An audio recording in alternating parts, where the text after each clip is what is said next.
spirituel, le TDS. C'est quelque chose qui est très important. Le temps, c'est le message. Le message ce soir, c'est le temps d'évaluation spirituelle. Alors, avec ce temps d'évaluation spirituelle, je voudrais que vous puissiez vous-même suivre exactement. En toute chose, dans la vie, il y a ce qu'on appelle un bilan. Il y a le bilan médical, il y a le bilan comptable. Le bilan, c'est la photographie de quelque chose à un temps T, pour discerner, pour voir les résultats, pour voir si le résultat qu'on visait est bon, si nous sommes arrivés à ce résultat-là. Et dans la vie chrétienne, on doit s'arrêter. S'arrêter, examiner, faire un petit bilan spirituel que j'appelle un temps d'évaluation spirituelle afin de voir si exactement ce que je lis et ce que j'entends par les hommes de Dieu est une réalité dans ma vie. Alors, si ce n'est pas une réalité, je vais me poser la question, à quoi bon de continuer de prendre un médicament qui n'améliore pas ma santé physique? Vous savez, j'aime prendre les gens toujours, parce que les gens aiment discuter, j'aime les prendre, les mettre les dos contre le mur dans des impasses pour qu'ils ne puissent pas me répondre. Parce que si tu veux dire oui, non, je te pose la question. Tu vas chez un docteur, ta situation est assez compliquée.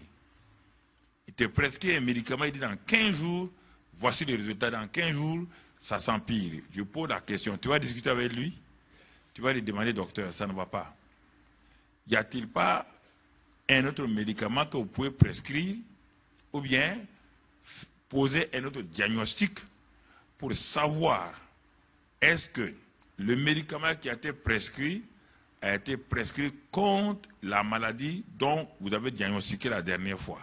C'est logique, c'est clair.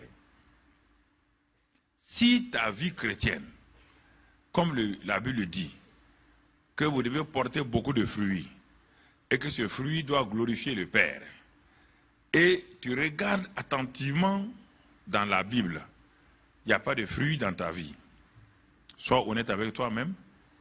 Pourquoi ma vie ne porte-t-elle pas de fruits? On ne te demande pas de te plaindre. Te plaindre ne te servira pas. Parce que très souvent, nous aimons nous plaindre. Il faut s'arrêter, examiner. À partir de quel moment j'ai commencé à ne plus porter de fruits? Quand je me suis converti, j'avais la joie du salut. J'avais une assurance. À quel moment j'ai commencé à perdre l'assurance, la joie? J'ai commencé à ne plus m'intéresser à Dieu. Et pourquoi? Quelles sont les raisons?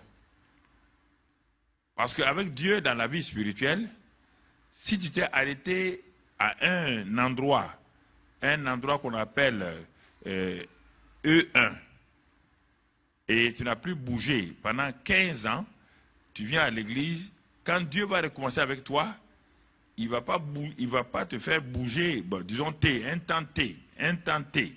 Tu t'es arrêté à un temps T. Ta vie spirituelle s'est arrêtée. 15 ans après, Dieu ne va pas dire, ah, tu as progressé à 15 ans. Non, Dieu te ramène au temps T. Parce que tu n'as pas progressé. Tu as fait 15 ans de plus, mais sans progrès. Il te ramène au temps T. Mais qu'est-ce qui t'a fait arrêter au temps T? Quelles sont les raisons? Tant que ces raisons ne sont pas levées, ces causes ne sont pas connues, combattues, réarrangées, tu ne peux pas progresser. Alors, c'est ainsi que les gens ont perdu beaucoup de temps. Ils vieillissent dans la vie chrétienne sans être matures. Vieillir et être mature, c'est différent. Quand on est mature, cela veut dire qu'on a grandi, il y a une croissance qui s'est manifestée en nous, et maintenant, nous pouvons dire, j'étais un enfant, je suis un jeune, et maintenant je suis un père. Même dans la vie naturelle, la croissance physique naturelle, c'est ainsi. Nous tous, nous naissons comme enfants. Et un jour, nous devenons un jeune homme. Et après, nous devenons des pères. Si tu ne deviens pas un père, il y a une anomalie en toi. Ou tu ne t'es pas marié, ou tu t'es marié, quelque chose n'a pas fonctionné. Et en ce moment-là, tu dois te poser des questions. Donc, il en est ainsi de la vie spirituelle avec le Seigneur. Le naturel et le spirituel vont de pair. Alors, je vais aller pas à pas. Si tu n'as pas amené une feuille pour noter, ou bien tu n'as pas ton ordinateur pour noter, je pense que si, honnêtement, tu as envie de changer, tu devrais prendre la cassette sous forme MP3, sous forme, c'est pas moi, de clé ou autre chose, et un jour t'asseoir quelque part, tout seul, toute seule, et examiner attentivement pour voir si ce que tu as entendu aujourd'hui, que comme tu es sous pression, il se peut que beaucoup de choses, tu ne vas pas les comprendre. Mais avec un décalage d'une semaine, de 10 jours, tout seul, toute seule, tu vas te rendre compte que exactement quelque chose ne va pas dans ta vie. Alors, dans ce temps-là, nous allons lire simplement quelques passages. Les premiers passages que nous allons lire se trouvent dans Hébreux 5, versets 12 à 14. Hébreux 5. J'aimerais, si possible, comme certains ne voient pas très bien, que même si parfois les caméramans, vous pouvez remplir le tableau et que mon image disparaît, ce n'est pas un problème pour que les gens puissent lire. Ceux qui n'ont pas amené, il y a des gens qui ne voient pas très bien. Donc, si vous pouvez, parce que parfois, ils n'arrivent pas à lire les Écritures. Donc, vous pouvez remplir le tableau complètement, même si mon image disparaît, l'écriture apparaît, c'est mieux. Donc, on va lire Hébreux 5 et au verset 12 et à 14. Hébreux 5, verset 12 à 14. La Bible dit dans ce passage, vous, en effet, qui depuis longtemps devrez être des maîtres. Vous voyez, dans la Bible, il n'y a que croissance, maturation, il n'y a que ça. Il n'y a que progrès, il n'y a que la dynamique. Même dans ce passage, il dit, vous devrez être depuis longtemps des maîtres. Des maîtres. Des gens sûrs, remplis d'assurance. Vous devez être des maîtres.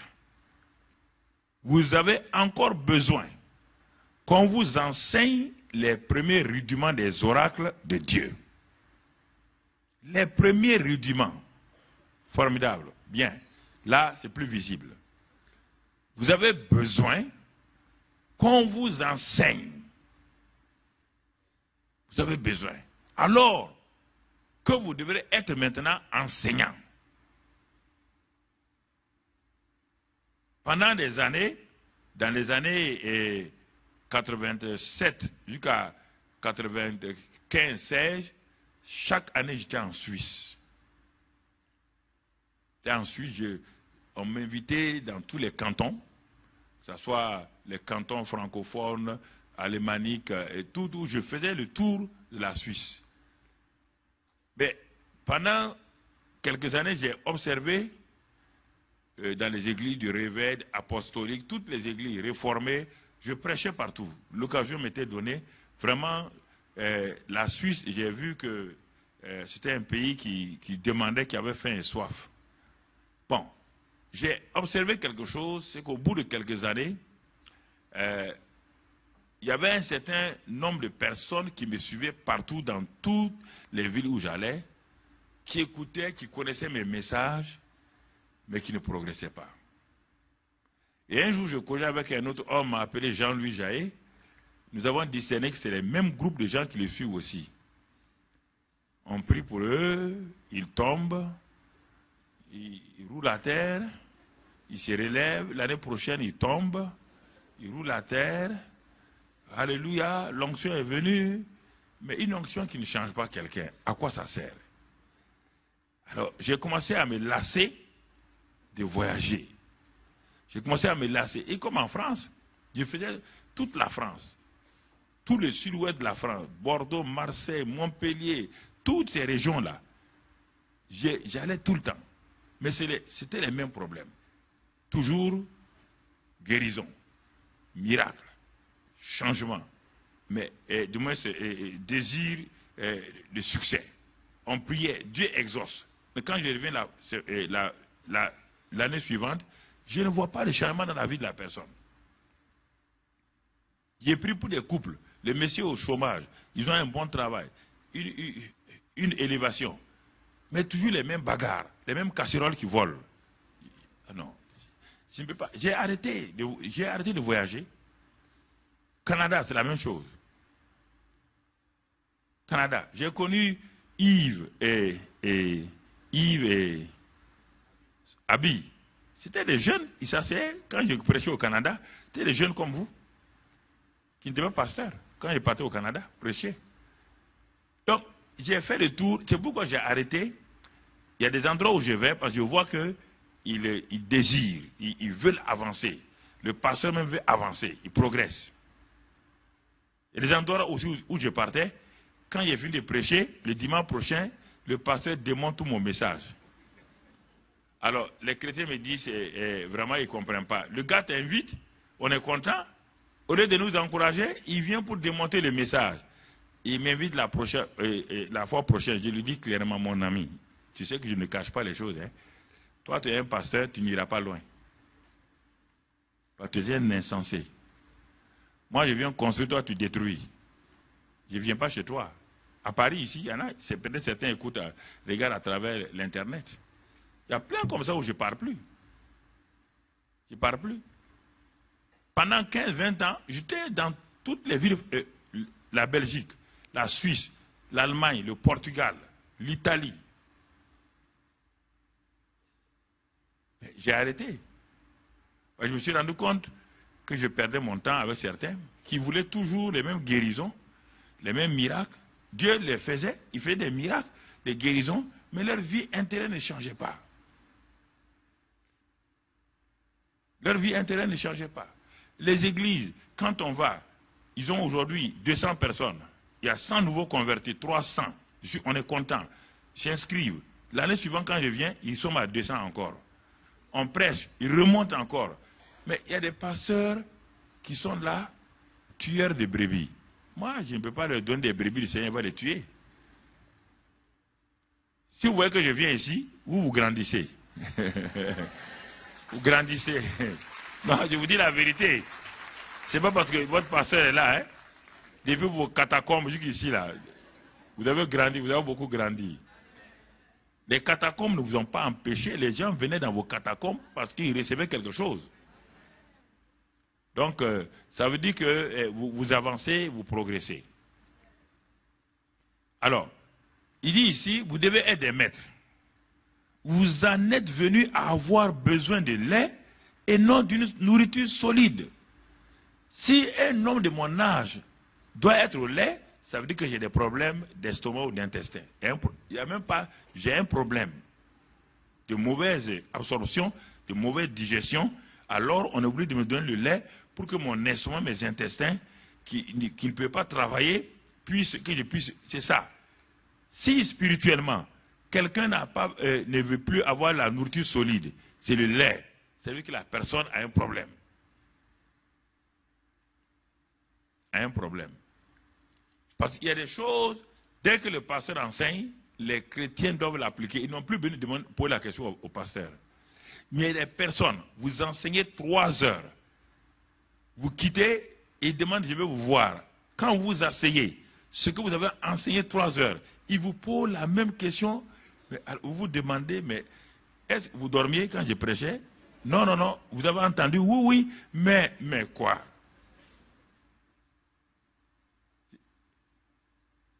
Si c'était comme ça, personne n'allait réussir à l'école. Le professeur vous enseigne, il ferme ses cahiers, il s'en va.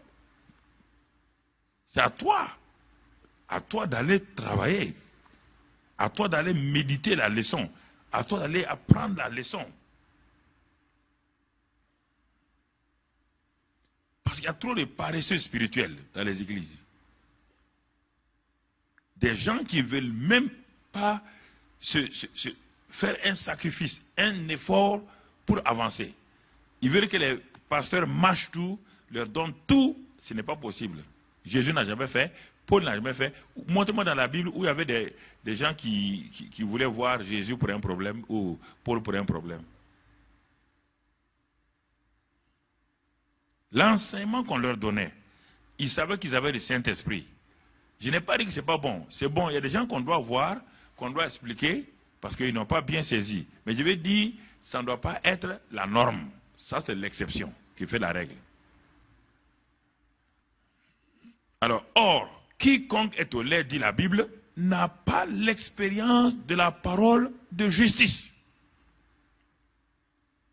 N'a pas l'expérience. Pas de n'importe quelle parole, la parole de justice. La parole qui justifie. Alors que la justification, c'est la nature même de Dieu. La justification n'est pas un don, c'est la nature que Dieu vous communique. 2 Corinthiens 5, 21, il dit, lui qui n'a point péché, il est devenu péché afin que nous devenions justice de Dieu en lui. C'est cette nature que Dieu communique lorsque nous sommes nés de nouveau. Cette nature divine qu'on appelle la justice nous est communiquée. Et Romains 8, 1 dit, à cause de cette nature-là, on ne peut plus nous condamner. Personne ne peut nous condamner. Et la loi de l'esprit de vie qui a manifesté cette justice-là nous libère de la loi du péché et de la mort. Nous libère de la loi du péché et de la mort. Ça, c'est les enfants. Je suis libéré de la loi du péché et de la mort. La loi du péché et de la mort ne peut plus m'assouvir, c'est-à-dire que m'assujettir du moins, ne peut plus me contrôler, car j'ai quitté cela.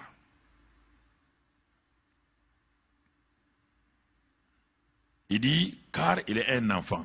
Mais la nourriture solide, on revient à Hébreux toujours 5, 14, mais la nourriture solide est pour les hommes faits. Pour les hommes faits. C'est les hommes matures. On n'a pas dit les hommes parfaits, non, matures. Qui ont grandi. La nourriture solide est pour eux. Pour ceux dont le jugement est exercé par l'usage à discerner ce qui est bien et ce qui est mal. Nous arrivons à un moment donné où nous devons discerner. Il y a le discernement général qui est différent du don du discernement des esprits. Le don de discernement des esprits, ça vient du Saint-Esprit. Pour savoir que l'esprit qui agit dans cette personne-là, si c'est un bon esprit ou un mauvais esprit. On ne parle pas de ça ici, on parle d'un discernement général entre le bien et le mal. Alors, le fait que je sois né de nouveau et que j'ai commencé par le lait que j'ai bu, comme le bébé qui boit le lait à partir du sein de sa mère, et l'enfant commence à partir du lait maintenant à la bouillie, etc., au bouillon. Après, il mange la nourriture solide. Et à un moment donné, il arrive à discerner entre le bien et le mal. Quand il était bébé, il ramasse n'importe quoi, il envoie à sa bouche. Même le poison, il ne discerne pas le bien et le mal. Mais sa maman frappe sa mère tout le temps pour lui montrer, lui parler qu'on ne fait pas. Mais à un moment donné, l'enfant discerne entre le bien et le mal. Alors, si naturellement, nous n'avons pas posé des problèmes à nos parents, parce qu'ils nous ont appris au fur et à mesure, en nous conseillant, pourquoi nous voulons assiéger les pasteurs tout le temps en leur disant qu'est-ce qui est bien, qu'est-ce qui est mauvais. Moi, je ne comprends pas ça. Ça, c'est quelque chose qui ne va pas chez les gens. Même en tant qu'enfant. Quand ma mère dit, ne touche pas à ça, c'est pas bien. Je fais tout pour me rappeler. Mais le pasteur dit, ne faites pas ça. Mais pourquoi on ne doit pas faire? Pourquoi ceci ou cela? Frères et sœurs, ça veut dire que je refuse de grandir. Et aucune prière ne peut me transformer. La prière n'a jamais transformé quelqu'un. La prière n'a pas de pouvoir de transformer quelqu'un. La prière a son rôle, mais elle ne transforme pas les gens.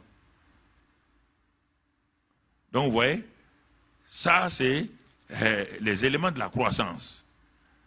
Deuxième verset, semblable. Au lieu d'écrire aux Hébreux maintenant, Paul écrit aux Éphésiens. Éphésiens 4, verset 13 à 14. Éphésiens 4, verset 13 à 14. Il dit jusqu'à ce que, il parle que Dieu a donné 5 ministères, apôtres, prophètes, pasteurs, docteurs, évangélistes, Il dit, ces gens-là sont là pour nous équiper, pour que nous fassions le ministère. Et c'est la suite comme ça, jusqu'à ce que, le but final, jusqu'à ce que nous soyons tous, pas quelques-uns, hein, tous ceux qui se proclament chrétiens, doivent parvenir à l'unité de la foi et de la connaissance.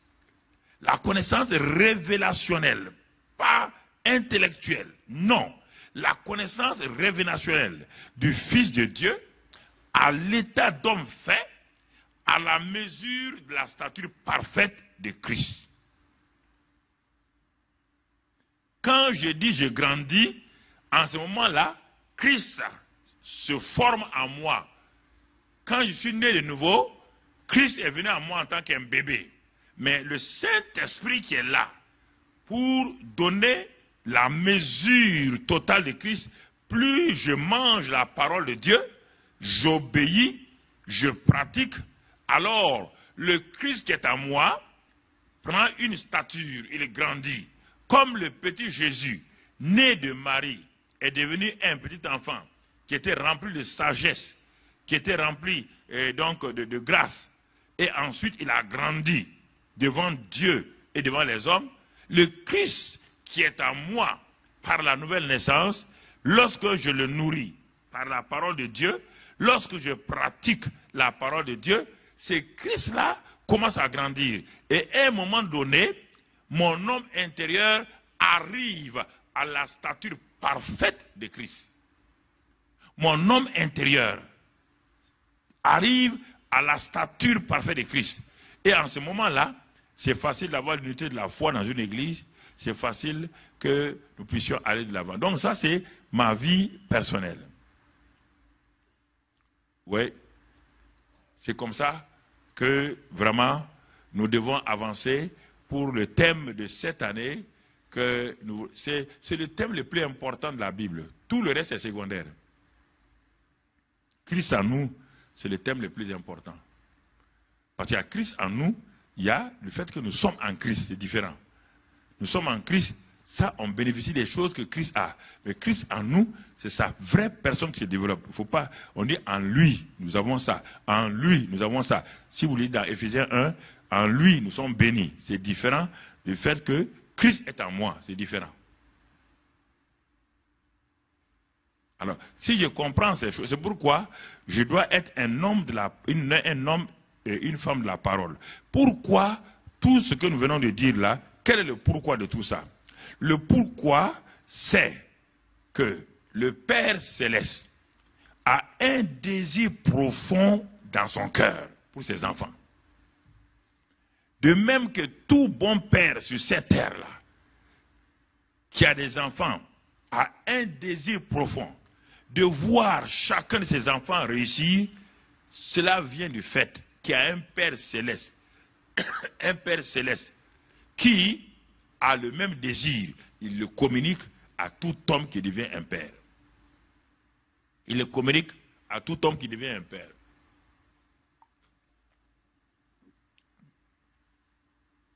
Alors, il y a un désir profond dans mon cœur pour mon enfant. Le père aussi, quand je deviens un enfant de Dieu, il a un désir profond, il a un plan. Comme les parents naturels ont un plan naturel. Il dit, bon, lui là, on pense qu'il va devenir docteur. Lui, il pense, l'autre, on pense qu'il va devenir ça. Le père a un plan. Dès que tu es né de nouveau, avant que tu naisses de nouveau, il avait ce plan dans l'éternité. Dès que tu nais de nouveau, le Saint-Esprit vient en toi avec le plan divin. Pour faire quoi? On va voir un passage que beaucoup de chrétiens fuient, que beaucoup de chrétiens font tout pour ne pas méditer ce passage-là. C'est Éphésiens 3, et on va aller verset par verset. Éphésiens 3, versets 14 à 16 d'abord. Mais, vous voyez là, il dit à cause de cela. Ce terme à cause de cela là, c'est pas la première fois qu'il le dit. Quand Paul commence quelque chose, il le commence loin, très loin. Mais au fur et à mesure qu'il a commencé l'expression, il commence à l'enrichir. La première fois qu'il a dit à cause de cela, vient du premier verset. Éphésiens 3, verset 1. C'est là-bas que ça vient. Éphésiens 3, verset 1, par exemple. C'est là-bas que ça vient. Il dit, à cause de cela, vous voyez le verset 1, moi, Paul, prisonnier de Christ pour vous, païens. 3 points de suspension. Au moment où il parlait, le Saint-Esprit dit, Paul, arrête. Mets 3 points de suspension. Il y a autre chose que je vais te développer. Il commence à développer. Quand il a fini de développer ça, il s'arrête et il revient au verset 14 maintenant. L'idée principale n'a pas changé. C'est pourquoi je peux commencer une phrase. Tu vas croire que je l'ai oublié. 20 minutes plus tard, je reviens, je reprends ma phrase au même point, la même image au même point, parce que simplement, j'ai envoyé la première image au fond. Et je développe ce que le Saint-Esprit me dit. Quand il a fini, je reviens et tu crois que j'ai oublié. Je n'ai pas oublié. Parce que c'est un principe spirituel. Ce n'est pas un principe de mémoire. La mémoire oublie rapidement. À cause de cela, il revient. Qu'est-ce qu'il voulait dire dans le premier verset? Qu'est-ce qu'il voulait dire? Maintenant, il reprend. À cause de cela, je fléchis les genoux devant le Père. Bon, si on voulait voir à cause de cela, du premier verset là, on est obligé de remonter au chapitre 2. À cause de cela, vient du chapitre 2. Ce n'est qu'une conclusion du chapitre 2. Et comme on n'a pas le temps de lire le chapitre 2, si on va au chapitre 2, on va se rendre compte que ça ne vient pas du chapitre 2. Non. Non, ça vient du chapitre 1. Ça vient du chapitre 1. Paul, son principe est comme cela. Ça vient du chapitre 1. Mais il aime s'arrêter pour que les gens comprennent. Mais allons au chapitre verset 14. À cause de cela, je fléchis les genoux devant le Père, duquel tire son nom toute famille dans les cieux et sur la terre. Premier élément, on va s'arrêter là, les 2 versets. Paul dit qu'il veut que chacun comprenne. Dieu a 2 familles, celle qui est au ciel et celle qui est sur la terre. Ceux qui ont déjà rejoint et aussi les anges sont là-haut, plus ceux qui ont déjà rejoint le ciel. Il y a maintenant ceux qui sont restés sur la terre. C'est eux qui ont des problèmes. C'est à eux qu'il va parler. Sinon, il dit d'abord, et toute famille tire son nom dans les cieux et sur la terre du Père céleste. Et regardez maintenant le verset 16. Le verset 16. Le verset 16 va nous parler en disant que lui, il prie les genoux devant le Père, ou bien il prie le Père, si on veut le dire dans le langage moderne, il prie le Père afin qu'il vous donne, selon la richesse de sa gloire, d'être puissamment fortifié par son esprit dans l'homme intérieur. On revient à ça encore. Toute la Bible est basée sur l'homme intérieur, Christ là. Il n'y a rien d'autre. Je fais ça. Ne confonds pas les activités. Les activités de l'Église ne peuvent pas fortifier quelqu'un. Ça, non. L'homme intérieur. Il dit qu'il prie afin que, quand tu rentres dans la famille de Dieu, tu commences à comprendre les principes de croissance et de maturité. Il dit, afin qu'il vous donne, selon la richesse de sa gloire, d'être puissamment fortifié par son esprit dans l'homme intérieur. Alors, si tu t'arrêtes là, si tu veux lire la suite, tu ne comprendras rien, parce que le grec est traduit. Et quand on traduit le grec en français, là, ça complique la phrase. Parce qu'eux, ils n'ont pas des virgules, des choses, ils ont des locutions précises. Mais en français, pour que ça rentre en bon français, ça sort en sorte que, afin que, il y a plein de choses. Mais attends, il dit, l'idée principale ici, de ce passage, parce que dans tout un ensemble de passages, il y a parfois l'idée principale, ou bien le mot principal, ou simplement le verbe principal. Si tu manques l'idée principale, ou le mot principal, ou le verbe principal, tu as manqué toute la pensée du passage. Et beaucoup de chrétiens ne savent pas ça. Quelle est, dans tout ce passage-là, l'expression principale? Être puissamment fortifié par le Saint-Esprit dans mon homme intérieur. Voici la locution, la phrase principale. Le reste là ne considère pas. Paul me dit quoi? Paul dit, il dit mon ami, moi je plie genoux à cause de ce que je vous ai dit dans le chapitre 2 là, que Christ est mort, il est ressuscité. Et chapitre 1, il a été élevé à la droite du Père, au-dessus de tout nom qui se plie. Il dit, vous aussi vous étiez morts, mais vous avez été ressuscité avec Christ. Vous êtes posé dans le lieu céleste avec Christ. Et il a fait de vous son ouvrage.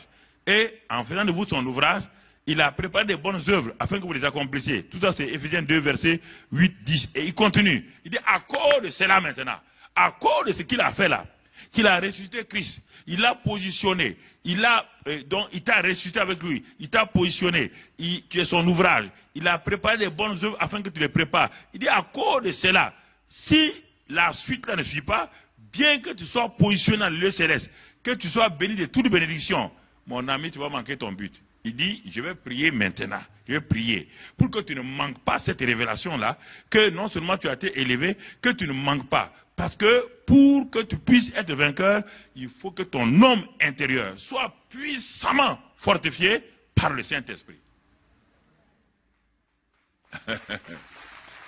Que ton homme intérieur soit puissamment fortifié par le Saint-Esprit. Ah, oh Seigneur. Ah. Mais comment? La question est là. Comment? Comment cela doit se faire? Ah oui. Comment le Saint-Esprit fortifie l'homme intérieur de quelqu'un? On en a parlé hier avant-hier, mais aujourd'hui j'ai voulu centrer tout ça, surtout sur ces versets qui sont étranges. Quand les gens viennent, ils lisent rapidement et passent. La solution est devant vous-même. Il vous dit, il y a quatre principales choses qu'il faut faire. On va les voir. Mais on va les voir tout en les enrichissant. Je vous donne chaque verset d'Éphésiens 3 là, mais je vais enrichir chaque verset pour le rendre vraiment digestible. Donc, vous allez voir comment la Bible enrichit la Bible. La Bible enrichit la Bible. Alors, maintenant, nous allons voir le premier pas. Comment je peux être puissamment fortifié dans mon homme intérieur par le Saint-Esprit. C'est ça, toute la question, c'est ça. Comment je peux être puissamment fortifié afin que ce mauvais caractère que j'ai, de plainte, de murmure, contre mon mari, contre tout le monde, tout ce que je dis que j'ai été rejeté par mes parents, tout ça là, de faux trucs comme ça là, comment tout ça, ça va être évacué et que je sois fortifié. On te donne l'exemple. Sinon, tu vas aller faire tout ça, il n'y a rien. Tu vas rester un chrétien tout le temps. Les gens n'ont pas envie de causer avec toi. Quand on te voit, tout le monde t'évite. Parce que tu sois des paroles au hasard, ta manière de vivre, mais aïe. Les gens, même de loin, te regardent, ah, elle est là encore. Oui, parce que... Et c'est ça qui fait que les églises se divisent et s'en vont. Pourquoi? Parce que tu n'arrives pas à envoyer le parfum. Je te l'ai montré le jour. Parce que tu es non seulement fermé, et tu n'arrives pas à envoyer le parfum de Christ. Le secret est là. Premier pas. Pour que mon homme intérieur soit fortifié, premier pas que je dois faire, on va voir quelques passages. Jacques 1, 21. Jacques 1, 21. Donc mon but, n'oublie pas, mon frère, ma soeur, toi qui es là, n'oublie pas. C'est mon homme intérieur qui doit être fortifié. Je ne veux plus être un chrétien entre chahuteurs. Je ne veux plus être un chrétien qui tout le temps se plaint, qui accuse les gens, qui n'aime pas les gens. Non, je suis fatigué de ça. Je veux que mon homme intérieur, tant qu'il n'est pas fortifié, il serait un bébé pleurnicheur, un bébé qui se plaint tout le temps. Je serais tout le temps, tout le monde est contre moi, personne n'est même ici. Vous savez, non. Pourquoi? Verset 1 de Jacques 1, 21. C'est pourquoi Jacques va nous aider. Paul a dit, Jacques va nous aider. N'oubliez pas, c'est le même Saint-Esprit. Ce n'est pas l'écriture de Jacques. Hein? Jacques a été inspiré par le Saint-Esprit. Paul a été inspiré par le Saint-Esprit. La Bible complète la Bible. N'oubliez pas cela. C'est la même pensée qui vient du Saint-Esprit. Il dit, pour être puissamment fortifié, Jacques te dit, lui, il dit, Paul a raison. Nous devons être puissamment fortifiés. Mais, pour l'être, voilà ce que nous devons faire. Nous devons rejeter toute souillure et tout excès de malice. rejeter toute souillure et tout excès de malice. Et recevoir avec douceur la parole qui a été plantée en vous et qui peut sauver vos âmes. Ça veut dire quoi? Le pasteur, votre pasteur, que vous venez d'ICC, de toute église, si le pasteur vous prêche la parole, Dieu dit que la parole a été déjà plantée en vous, mais c'est à vous de la recevoir avec douceur. Votre attitude, c'est ça. Quand la parole est plantée, elle rencontre des cailloux, comme la parabole du semeur. Elle rencontre des terrains pierreux. Elle rencontre des épines. Elle rencontre tout. Et rapidement, votre cœur rempli d'épines, de cailloux, a tendance à rejeter la parole. Dieu dit non. Jacques dit non. Si vous faites cela, vous n'allez pas porter de fruits. Rejetez les souillures, ces choses-là, et recevez maintenant. Recevez avec douceur la parole qui a été plantée en vous et qui peut sauver vos âmes. Vous dites, ah, on dit mon âme est sauvée. Ici, là, le mot sauver, c'est le mot sozo qui veut dire 7 à 8 explications. On n'a pas dit que tu n'iras pas au ciel, mais il y a des éléments. Sozo veut dire délivrance, sozo veut dire purification, sozo veut dire, ça veut dire que mon âme a été purifiée d'un seul métal, mais il y a d'autres métaux qui sont mélangés encore à ça. Chaque fois, la parole, comme elle fait quoi? Elle sépare jointure et moelle, elle met à nu mes sentiments. La parole m'expose en disant, tu as vu ta méchanceté. Regarde ta réaction, ce que tu viens de faire là. Regarde cette réaction simplement que tu viens d'avoir. Tu as honte de toi-même. Quelqu'un te suivait pour te saluer et tu raboules la personne, croyant qu'il vient te réclamer sa créance. Il dit non mon ami, je venais te saluer parce que vraiment il y a longtemps, maintenant tu as honte, voilà tu as arrêté. Il y a plein de choses comme ça que les chrétiens font. Parce que pourquoi? Tu ne reçois pas la parole de Dieu avec douceur. Quand elle est plantée en toi, elle doit produire le 4e champ là. 1 grain 30, 1 grain 60, 1 grain 100. 100 ce sont ceux, les pères, 60 c'est les jeunes gens, 30 c'est les enfants technon, pas les enfants népios, technon. Toujours, il y a ces 3 dimensions. Enfants, jeunes gens, père. C'est-à-dire pour Dieu, toute plante qui a été, sémence qui a été reçue, si c'est un enfant, bon, il n'a pas la capacité, il ne comprend pas tout, il va produire 1 grain pour 30, 30 pour 1 grain. Dieu dit c'est très bon. Mais si c'est un jeune homme, lui il fait le double, 60 pour 1. Mais si c'est un père, il fait du 100%. Vous comprenez frère? La vie chrétienne est une vie intérieure d'abord, ce n'est pas une vie extérieure. C'est la religion qui est extérieure. La religion, c'est des ablutions. Les gens font les ablutions. Ils se lavent tout, la tête, les oreilles. Ça ne change rien, mon ami. Les ablutions, ça ne change rien. Le spirituel, c'est l'intérieur. Donc, vous comprenez? Donc, Jacques nous dit cela. Mais quand il a fini de dire, il dit, recevez. Et cette plante-là qui a été plantée, le verset 22, Jacques nous parle encore. Il dit, mettez la parole qui a été plantée là. Deuxièmement, maintenant, elle a été plantée. Mettez-la en pratique, la parole. Ah, on est parti, on a entendu un orateur, c'était bien, on a bien reçu. Mon ami, tout ça c'est du vent. Tu as mis en pratique? Ah non, quand il parle, vraiment nos cheveux marchent. Et les chauves? Les chauves n'ont pas de cheveux, qu'est-ce qui va marcher? Il faut arrêter des formules creuses comme ça qui n'ont aucun sens. La parole qui a été reçue, plantée, tu dois maintenant faire quoi? Tu dois la mettre en pratique. Mettez-la en pratique. Pourquoi? La suite, mettez-la en pratique. Qu'est-ce que la suite dit? Et ne vous bornez pas. Vous voyez bien? Ne vous bornez pas à l'écouter, en vous trompant vous-même, pas de faux raisonnements. J'ai entendu ce message. Dieu dit tu mens, tu es une menteuse.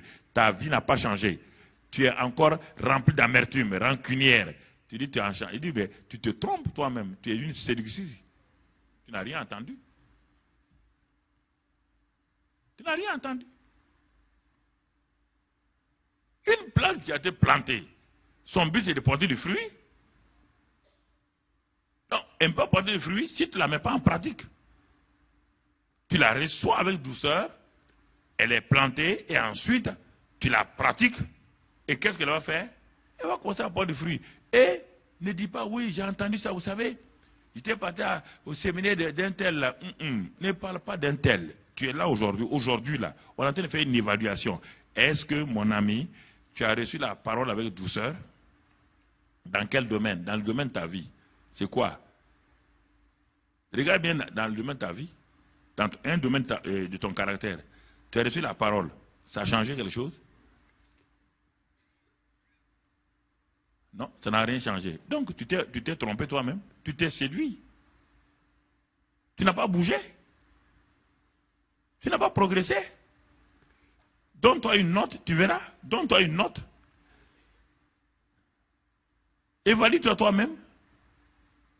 Rien n'a changé.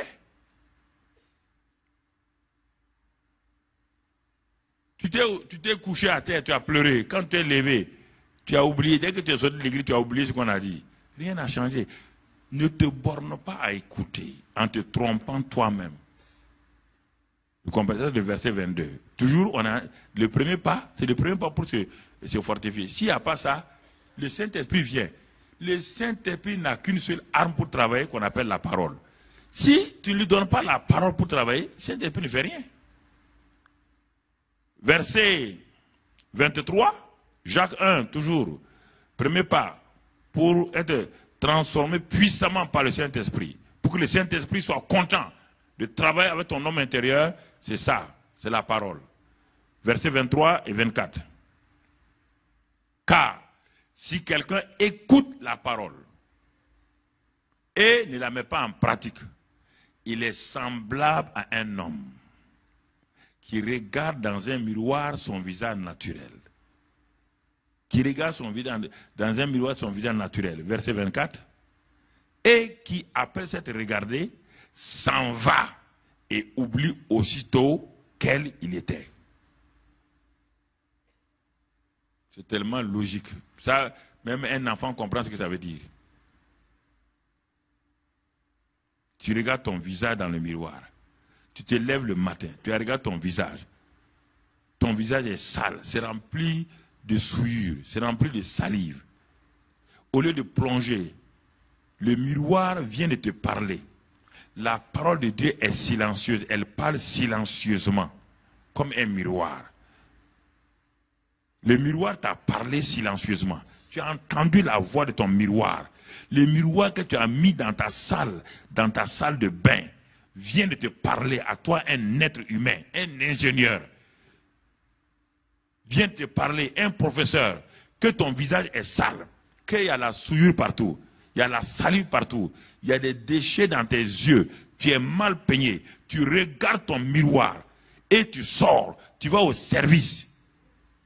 Tu arrives au service, les gens vont te demander, monsieur, madame, avez-vous regardé le miroir? Oui. Mais pourquoi vous n'avez pas agi? Il dit non, moi, j'ai regardé le miroir, il dit tu es un insensé. C'est ça que Dieu te dit. Le miroir parle chacun d'entre vous. La plupart des femmes ici ont un miroir dans leur sac. Pourquoi vous avez ce miroir-là? Pourquoi vous regardez? Vous regardez toujours pour voir s'il n'y a pas un défaut. Et s'il y a un défaut, tout de suite, le miroir te dit il y a la saleté. Avant que tu saches, tu obéis au miroir. Tu plonges ta main dans l'eau. Et tu fais quoi? Tu continues à regarder le miroir. Et tu fais comme ça. Le miroir dit c'est bon. L'autre côté, c'est pas bon. Tu plonges ta main encore. Tu enlèves la salive. Le miroir dit c'est bon. Il dit mais il reste tes cheveux. Tu prends le peigne. Tu peignes. Quand tu as fini, le miroir dit ok, tu peux sortir. La Bible, le miroir, te parle de ta méchanceté, de ton hypocrisie, de tout. Tu fermes ça et tu sors. Tu es un insensé. Tu ne peux pas réussir. Tu ne vas pas grandir. Tu ne vas pas grandir? Comment tu vas grandir? Tu vas grandir comment? L'évaluation spirituelle. Évalue-toi toi-même. Hein? Ce n'est pas moi qui donne des notes. Évaluation, auto-évaluation. Évalue-toi toi-même. Tu es chrétien là. Aujourd'hui, ce sera fou fou. Hein? Tu vas sortir les mains vides. Tu n'étais même pas chrétien. Tu étais toujours. Tu n'étais rien. Mais tu vois, écoute, c'est la Bible. Je ne te condamne pas. Dieu ne te condamne pas. Mais Dieu dit de t'évaluer. De t'évaluer. Il n'y a rien, il n'y a pas de justificatif. Il n'y a pas dit, ah non, il y a ça. Non. Puisque tu as reçu la parole, le pasteur t'a prêché. Il dit, voilà ce qu'il y a. Tu as reçu. Mais tu as dit non, tu t'en vas. Et tu vas à la maison, tu regardes ton propre miroir. Le pasteur a d'abord prêché, il a planté la parole, tu as refusé. Deuxièmement, Dieu te donne une deuxième chance. Tu regardes le miroir de la parole, tu refuses. Et tu sors. Tu ne peux pas réussir. C'est le premier pas. Il regarde le miroir. Et le résultat de ce premier pas-là, on fait la première évaluation. Premier pas, première évaluation. 2 Corinthiens, chapitre 3, verset 18. Il dit, donc, il parle du miroir là-bas encore. Nous tous, qui le visage découvert, maintenant nous sommes découverts, le visage est découvert. Il n'y a plus de masque. Il dit maintenant, ton visage est découvert, il n'y a plus de masque. Ah, tu crois que tu étais beau, on vient de découvrir ton visage. Qu'est-ce qu'on veut? On vient de découvrir ça pour faire quoi? C'est pas pour te honnir, c'est pour faire un changement. Regarde comment Dieu t'aide, comment Dieu t'aime. Contemplons comme dans un miroir la gloire du Seigneur. Maintenant Dieu dit, je viens de découvrir que je me suis séduit pendant longtemps. Seigneur, je me répands. Ça c'est la repentance. Je plaide les mérites du sang de Jésus-Christ. Dieu dit, ok mon enfant, c'est bien. En plaidant les mérites du sang de Jésus-Christ, alors le Saint-Esprit va opérer quelque chose d'important dans ta vie. Ton visage spirituel sera purifié. Et maintenant, regarde ce qui va se passer. On revient toujours à 2 Corinthiens 3 là. Et il dit quoi? Tu vas contempler. Maintenant que tu as fini, tu contemples le miroir. Quand tu contemples le miroir de la parole de Dieu là, tu vas commencer à découvrir la gloire. Tu vas commencer à découvrir quoi? Que tu as été fait à l'image de Dieu. Et tu vas commencer à découvrir dans ce miroir de la parole là, la gloire de Dieu. Et tu es transformé en la même image de gloire en gloire comme par le Seigneur Saint-Esprit. Tu vois encore toujours le Saint-Esprit. Mais tu ne vas pas aboutir à ça sans la parole. Le miroir, c'est la parole. La transformation commence à l'intérieur, pas à l'extérieur. À l'intérieur. La gloire de Dieu. C'est pourquoi on dit Christ en vous, l'espérance de la gloire. Christ en vous, il veut arriver à cette gloire. Quelle gloire? La gloire de la transformation en la même image de Christ. Quand les gens vont te voir, on dit, ah, mais cette femme-là, elle a quelque chose que nous n'avons pas. Elle est si douce. Oh là, elle est bonne. Il y a quelque chose qu'elle a que nous n'avons pas. Ce garçon, il a quelque chose que nous n'avons pas. C'est ça l'image de Christ. Et alors vous pouvez parler. Mais si vous êtes hargneuse, vous voulez parler à votre voisine, que vous insultez tous les jours de Christ, il va dire, mais je m'en fous de votre Christ. Si c'est Christ qui est comme ça avec vous là, je m'en fous de lui. Ça ne m'intéresse pas. Ça ne m'intéresse pas. La transformation intérieure.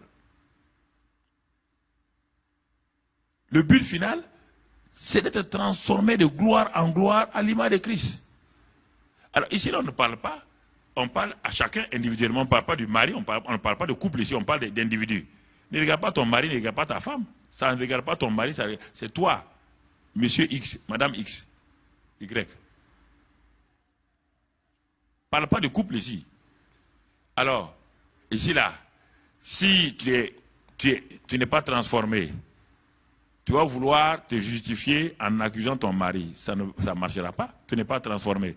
Tu regardes le miroir, tu rejettes. Ce n'est pas ton mari qui a la cause de ton problème. Ce n'est pas ta femme qui a la cause de ton problème. Je sais pas, tu as rejeté le miroir. Tu as rejeté la parole plantée en toi. Tu as rejeté le miroir. Tu as rejeté les deux paroles. La parole prêchée et la parole vécue par un miroir. Donc, tu as beau aller prier, rien ne changera. Première évaluation de ta vie personnelle. On va aller de 0 à 20. Tu te donnes quelle note? Quelle note tu te donnes toi-même? Est-ce que tu as la moyenne? Ce qu'on a vu là. Je ne sais pas. Ça, c'est le premier pas. Deuxième pas. Pour continuer, pour que mon homme intérieur... Si mon homme intérieur n'est pas transformé, il ne peut pas grandir. Il va grandir comment? Deuxième pas. Éphésiens 3, on revient à Éphésiens maintenant.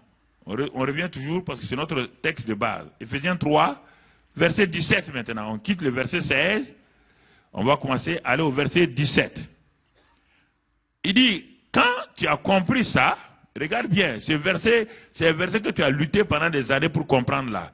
Quand tu as compris que le Saint-Esprit vient pour transformer ton homme puissamment ton homme intérieur, et que tu as compris comment Jacques t'a dit que c'est à travers la parole, et Paul t'a dit aux Corinthiens, à travers donc la transformation intérieure, alors qu'est-ce que tu vas voir? Tu vas commencer à constater quelque chose en toi. J'ai noté cela, j'ai noté quelques idées. Tu vas commencer à être conscient. Tu prends conscience que tu n'es plus seul, qu'il y a quelqu'un qui habite en toi. Regarde bien. Pourtant, dès que tu as reçu Christ, il habite en toi, mais tu n'es pas conscient. Tu seras conscient quand? Lorsque d'abord tu vas accepter que la parole prenne place. Et que tu vas accepter de te soumettre au miroir de la parole et de recevoir la parole plantée en toi par la prédication de la parole, du prédicateur et du pasteur. En ce moment-là, il y a quelque chose qui va se passer. Tu vas commencer à te rendre compte qu'il y a quelqu'un qu'on appelle Christ qui habite en toi. Son caractère n'est pas encore formé. Hein? On n'est pas arrivé à la formation, non.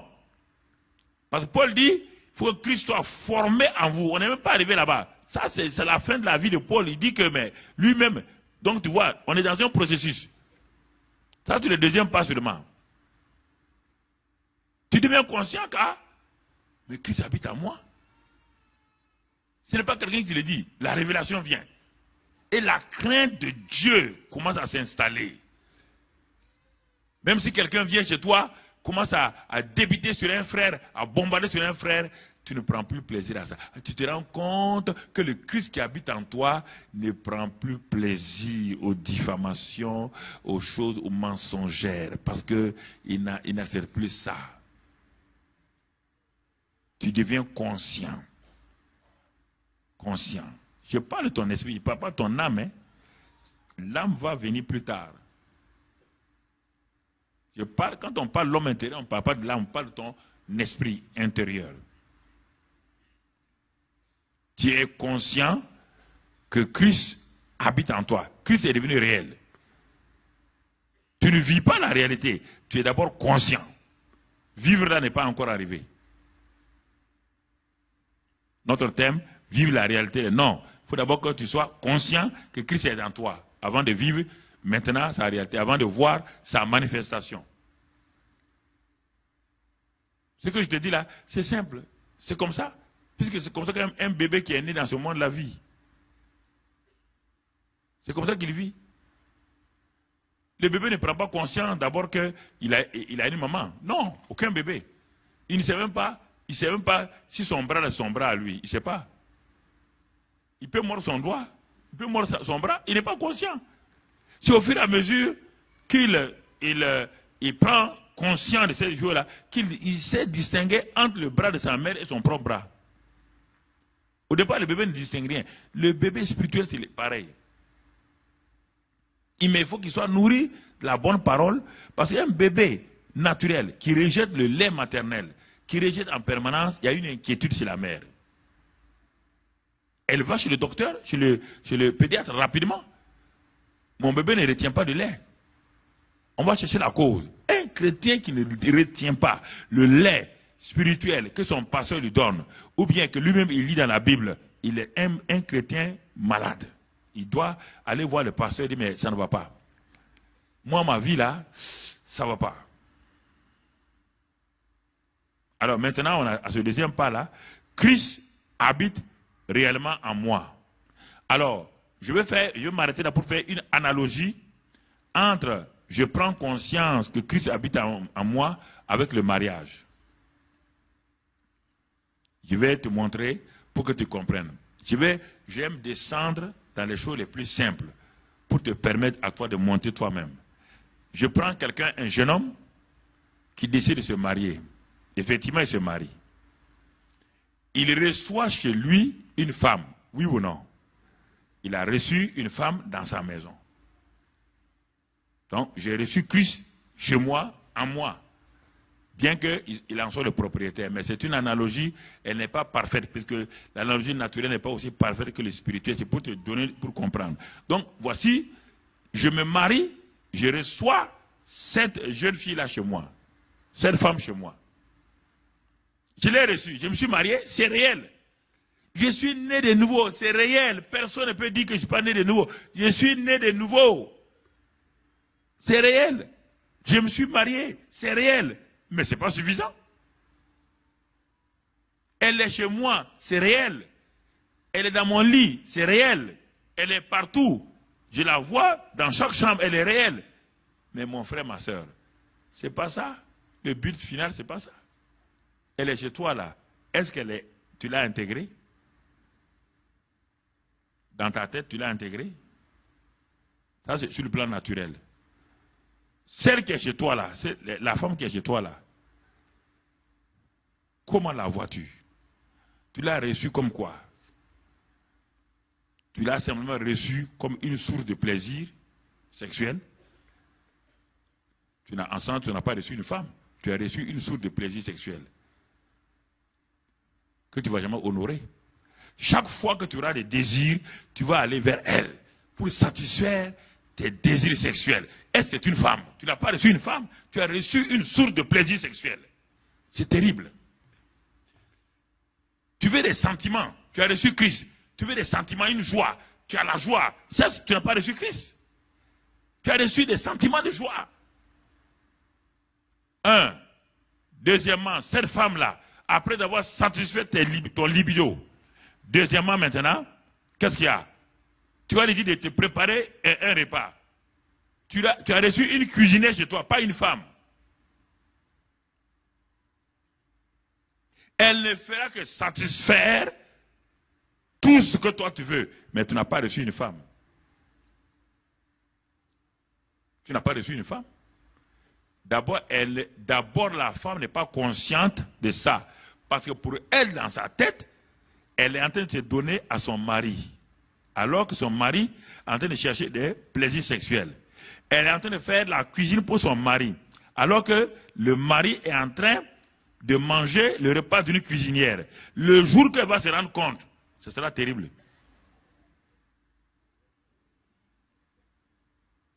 Écoutez-moi. Je vous amène dans les choses naturelles que vous comprenez.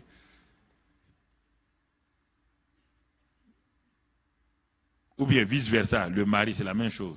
Tu t'es marié à lui parce qu'il a une belle voiture, il a une belle situation, il a l'argent. Le jour qu'il va se rendre compte, il est déçu aussi. Tu t'es marié à Christ, tu l'as invité chez toi. C'est pour faire quoi? Pour satisfaire. Parce que tu veux ceci, tu veux une maison, tu veux une élévation, tu veux le succès, tu veux la victoire, tu veux plus que les démons te choses. Mais après, il se rend compte que tu ne veux de lui que quand tu as fini, tu fais ta vie comme tu veux. Ça ne peut pas aller.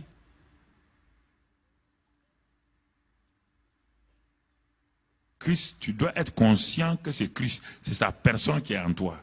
Et que tu ne t'appartiens plus à toi-même. Hein? Ça, c'est important, mon frère, ma soeur. Tu n'as pas marié cette femme-là pour être ta consolatrice. Simple. Et quand tu as des problèmes, elle est là, elle te console, mon chéri, ça va. Non, c'est pas pour ça. Elle a une personnalité. Tu dois reconnaître sa personnalité. Tu dois la reconnaître tant qu'elle est. Pas par rapport à tes besoins, par rapport à elle-même.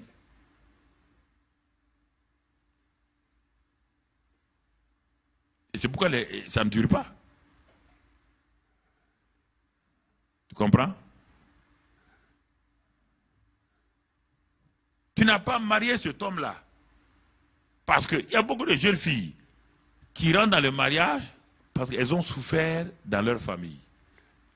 Elles veulent fuir, elles croient qu'en quittant leur famille, où elles n'ont pas été comprises en se mariant, ça ne change rien. Ça ne change absolument rien. Ton mari ne peut pas jouer le rôle de ton papa. Ce n'est pas ton papa.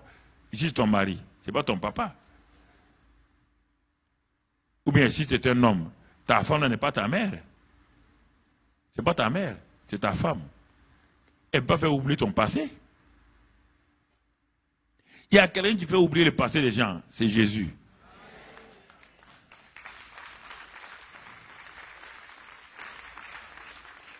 Non, écoutez, arrêtez cette histoire-là où, bon voilà, vous savez, vous ne me comprenez pas. Je vous ai dit hier, s'il y a quelqu'un qu'on ne doit pas comprendre, c'est moi. J'ai tellement souffert entre les mains de mon propre oncle et de sa...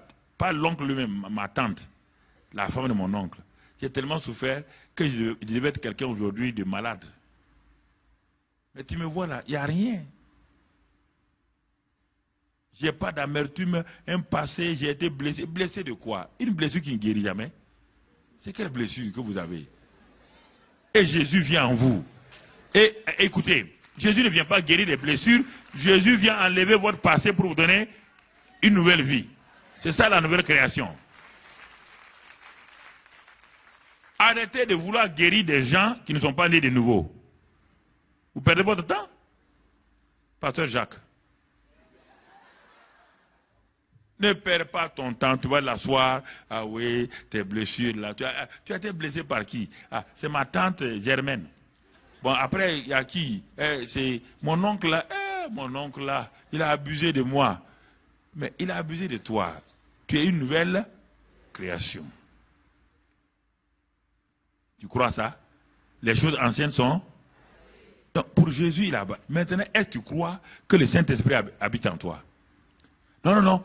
Il y a des gens qui aiment se morfondre dans l'apitoiement sur soi. Ils aiment ça, c'est une joie.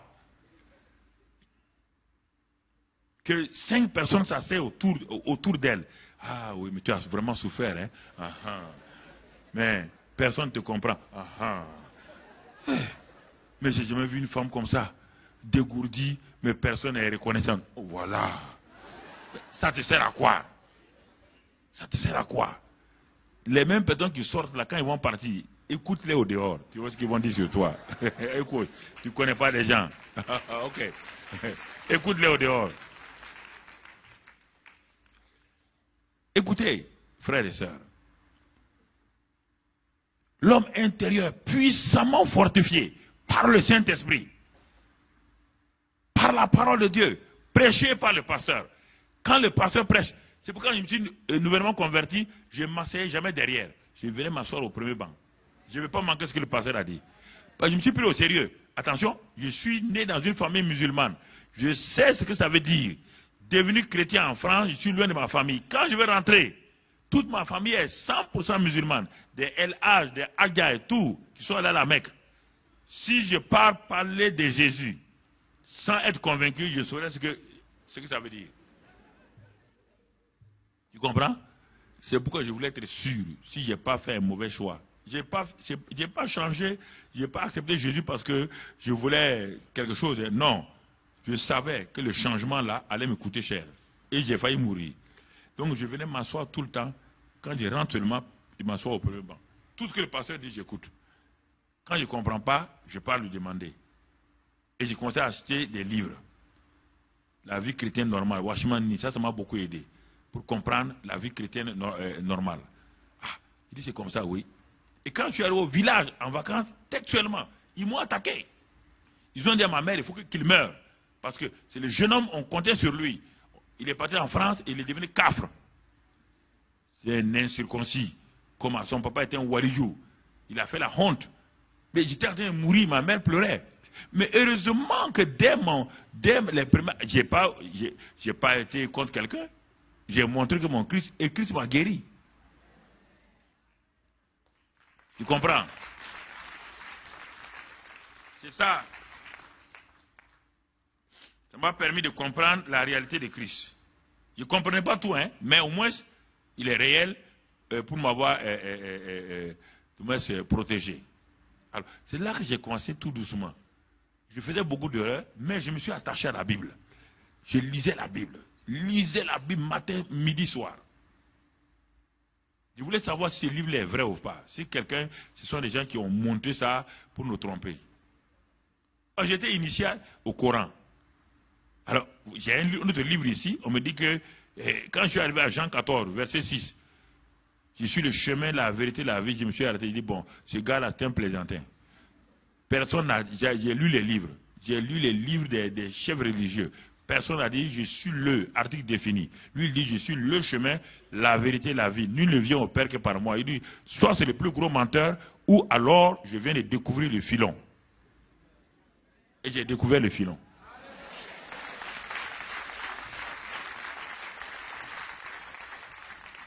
Non, je ne suis pas venu à Jésus par la mode. Hein. C'est bien de venir à Jésus et puis je continue à vivre comme je veux.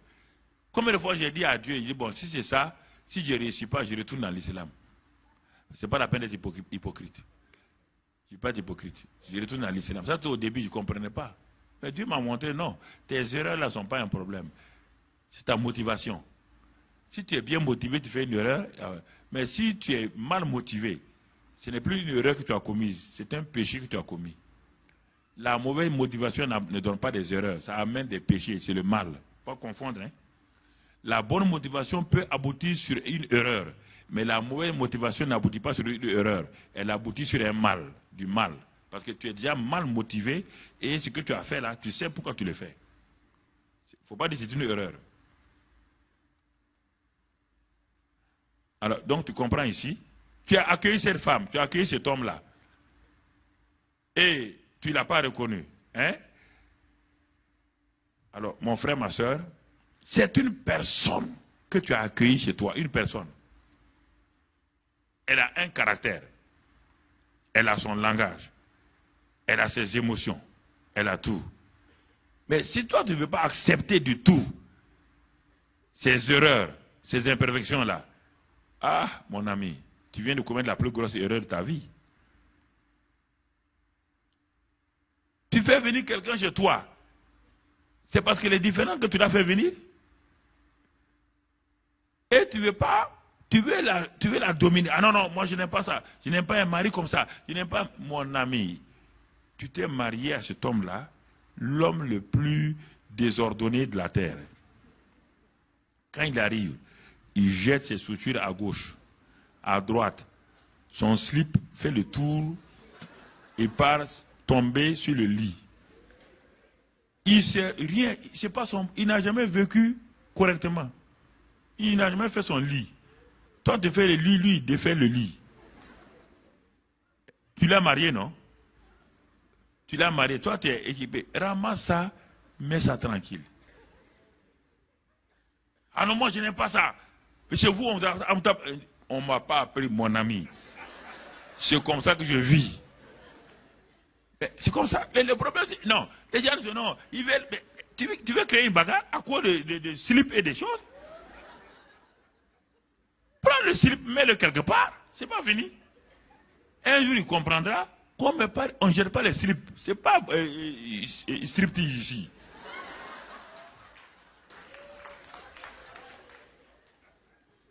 Non, mais pourquoi vous fâchez, bagarre dans la maison inutile pour des choses inutiles comme ça? Pourquoi? Puisque la femme est différente de toi. Toi, tu es différent de la femme. Tu t'es marié à quelqu'un de différent, hein? C'est l'erreur que nous avons en tant qu'hommes. Nous voulons que nos femmes soient comme nous. Si elles deviennent comme nous, alors là, on ne s'est pas marié à une femme. On ne s'est pas marié à une femme. Ah oui. vas marier à une femme. Mon ami, si tu ne veux pas apprendre à être patient, ne te marie pas. Si tu te maries, tu vas apprendre la patience. Tu n'as qu'à te lever le dimanche, te préparer à 7 h du matin, t'habiller. Le culte est à 10 h. Tu es habillé à 8 h. Tu dis à ta femme de se préparer. 10 h moins 5, elle cherche ses chaussures.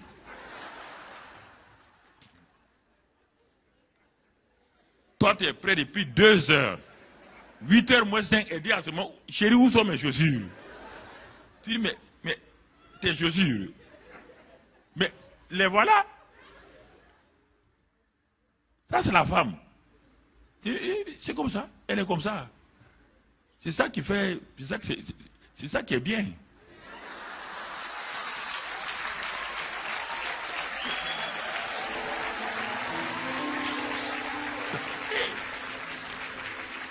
C'est ça qui est bien, c'est la... Mais c'est ça, un peu de tout. Ça fait bien, c'est bien. Pas, tu vois quelqu'un, elle n'est pas comme toi, c'est comme ça, c'est fini. Et ça met l'ambiance dans la maison.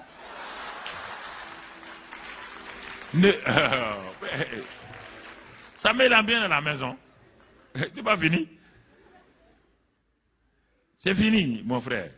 Mais si tu veux aller te compliquer la vie, tu vas avoir crise cardiaque. C'est la même chose. Les femmes aussi sont patientes avec les hommes comme ça, c'est la même chose. Même chose. Alors donc, vous savez, être puissamment forgé dans l'homme intérieur, là, pour tous les domaines, c'est pas... donc, tu dois accepter ta femme totalement. Avec ses imperfections, sa taille, tout. Tu ne peux pas marier une femme parce qu'elle est comme ça et tu n'aimes pas sa taille. C'est pas possible. Tu l'as mariée à sa taille. Tu comprends? Tu l'as mariée à sa taille. Regardez tous les grands hommes, ils aiment les petites femmes. Tous les petits hommes aiment les grandes femmes. Je ne sais pas quelle est cette loi-là, je ne la connais pas. Mais c'est une bonne loi. Elle est comme ça. Il ne faut pas chercher à comprendre, il faut l'accepter. Hein? Elle est comme ça, il faut l'accepter, il ne faut pas chercher à comprendre. C'est pas, c'est comme ça. Donc, si tu l'as accepté, tu l'as accepté. Alors, quand tu as accepté Christ là, accepte-le. Parce que tu l'as accepté, il va bouleverser ta vie un peu. Tu vivais seul avant. Maintenant, tu as quelqu'un. Il s'appelle Christ. Il va venir et il va dire, bon, mon ami, c'est pas comme ça qu'on fait. Ah non, hey, attends, tu es venu me trouver ici, hein. Ça ne marche pas avec Christ comme ça. Tu peux dire ça à ta femme ou à un homme, mais pas avec Christ. Il va te dire que lui, il est propriétaire. C'est toi le locataire. Donc, vous voyez, ce sont des choses, je vais vous dire la vérité, c'est des choses que j'ai apprises, je n'ai pas fini d'apprendre. Il y a plus de 25 ans que je suis sur ça là. Je suis étonné quand Dieu me donne quelque chose de nouveau, mais je suis étonné. Je ne suis pas arrivé et je ne crois pas que je vais arriver. C'est-à-dire que quand je vais finir ma vie sur terre, en mon temps, c'est la grâce de Dieu qui va me faire rentrer. Parce que même à la veille de ta mort, là, si tu regardes ta vie, tu vas être découragé. Paul dit, mais j'ai combattu, la course est achevée. Il dit, mais attention, je dois faire attention à moi, hein, pour ne pas perdre. Il dit, mais tu as dit que la course est achevée, tu vas perdre quoi? Il dit à Timothée. Donc quand tu lis, ce n'est pas de contradiction. Il est en train de t'avertir que c'est par la grâce qu'on rentre. Mais par rapport à ceux qui sont autour de toi, tu dois grandir. Sinon, tu vas empoisonner la vie de ta famille, la vie de l'église, la vie de ta société. Partout où tu iras, tu vas créer des problèmes aux gens. Tu es sauvé, mais tu crées des problèmes aux gens. À quoi ça sert? Donc c'est pourquoi, frère, on va avancer, parce que la deuxième session, on va terminer tout de suite. Donc, le verset 17, B, on a vu la première partie, la partie B.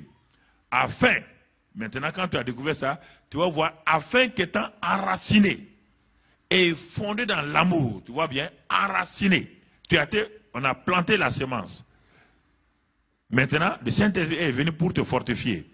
Et il dit maintenant, afin qu'étant enraciné et fondé dans l'amour, L'amour, c'est la nature de Dieu. Tout va de là-bas. Sans amour, là, tout le reste, là, tout ce que tu veux, joie, paix, ce n'est pas possible. Enraciné dans l'amour.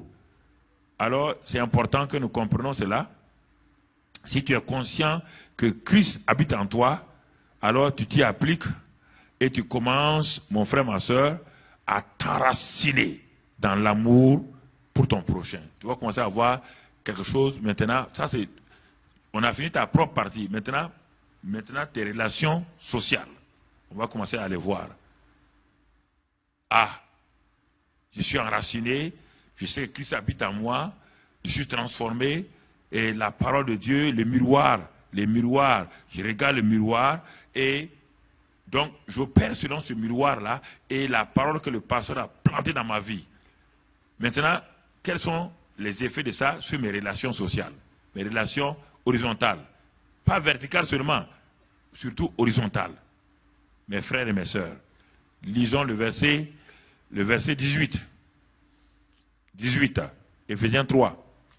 Afin que vous puissiez comprendre avec tous les saints. Ah, maintenant, on ne parle plus de moi, on parle de tous les saints. C'est-à-dire les gens de l'église, les gens de ma famille. Je vais commencer à comprendre quoi, découvrir quoi, puisque chacun de nous, ici, en tant que membre de l'église, nous avons découvert ça. Alors, ensemble, nous allons faire quoi? Nous allons comprendre avec tous mes frères et mes sœurs quelle est la largeur, la longueur, la profondeur et la hauteur. Puisque chacun de nous est dans le processus de transformation. Chacun de nous a reçu la parole qui a été plantée. Chacun de nous, chaque matin, regarde le miroir de la parole. Et je me rends compte que Christ est en moi. Et que je suis enraciné dans l'amour, fondé et enraciné dans l'amour. En venant dimanche matin, chacun vient avec cette révélation. Et réfléchissez un peu. Chacun vient avec cette révélation-là. Alors, qu'est-ce qui se passe? Dès que l'homme de Dieu se lève, il veut donner un passage, nous commençons à comprendre, avec tous les saints, les dimensions de l'amour. Les dimensions horizontales envers mes frères. La dimension verticale envers Dieu. La dimension verticale profondeur contre Satan. Comment l'amour peut éteindre donc les éléments de Satan. Donc je commence à comprendre les dimensions de l'amour avec mes frères et mes sœurs. Donc on devient une église qui commence à comprendre les premiers éléments de l'amour. Ce n'est pas parfait encore. Alors, tout de suite, avant de prendre la Sainte Seine, je vois, ah, ce frère-là, l'autre jour, on avait des problèmes. Je me déplace tranquillement, je m'en vais le voir, frère. Ah, bon, tu me pardonnes, hein, tu sais, maintenant j'ai compris qu'est-ce que l'amour. L'amour pardonne, l'amour excuse, tu me pardonnes, et c'est fini. Je viens prendre la Sainte Seine. Et dans l'église, on commence à voir quelque chose, un phénomène qui se passe. La suite du verset, tu vas comprendre cela. La suite du verset, et connaître l'amour. Quand on dit connaître là, on ne parle pas de gynosco. On ne parle pas, non. C'est-à-dire que toute l'assemblée est consciente de l'amour de Christ, qui veut bien connaître et qui surpasse toute connaissance. Vous voyez les deux mots, connaître ici, connaissance. Donc, c'est pas les mêmes. Va prendre ton dictionnaire grec et regarde. Qui surpasse toute connaissance en sorte que vous soyez remplis jusqu'à toute la plénitude de Dieu. L'église commence à devenir une famille. Puisqu'on a dit que Dieu a une famille au ciel, il a une famille sur la terre. N'oubliez pas comme ça qu'on a commencé dans Éphésiens là. Maintenant, l'église devient une réalité. Nous commençons à comprendre l'amour, les dimensions de l'amour, et à comprendre aussi, connaître cet amour-là, et nous sommes remplis. Ça, c'est le corps maintenant, local. Nous sommes remplis. Les gens que j'évitais, je ne les évite plus.